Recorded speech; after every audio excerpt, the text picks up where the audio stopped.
What do Mohammad Rizwan, Hashim Amla, Rohit Sharma and Tilakaratne Dilshan all have in common?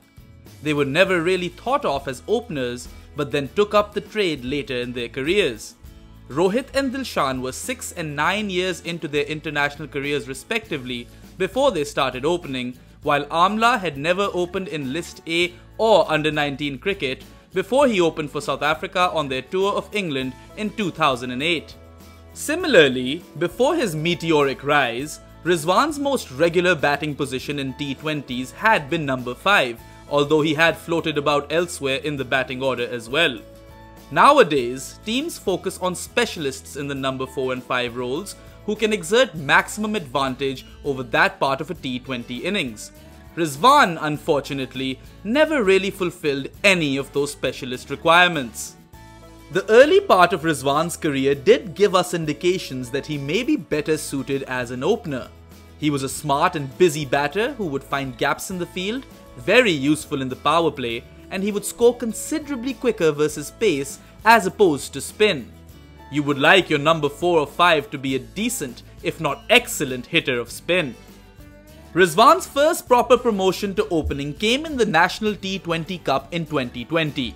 He scored consistent runs at a decent rate and finished as the 3rd highest run scorer of the tournament. Some may have criticized the rate at which he scored his runs in a high-scoring tournament, but the weight of his runs convinced the management to give him a shot at the top of the order for the national team. After 2 failures in the T20I series versus New Zealand, everyone just wanted Babar Azam back and the series to be over. But Rizwan produced an innings for the ages as he accomplished what even Babar hadn't at that point in time. He single-handedly chased down a total of 170 plus in foreign conditions.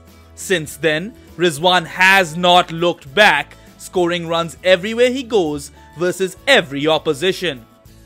Rizwan's innings construction in T20s is very interesting as he overachieves thanks to his superior intent.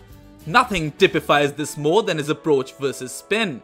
As mentioned before, Rizwan isn't a natural player of spin and isn't as efficient at finding gaps as, say, Babar Azam. But with the field up in the power play, he will always take a higher number of risks versus spin and thus has a much superior strike rate versus spin in the power play compared to outside of it. In contrast, Babar Azam finds run scoring versus spin easier outside the power play.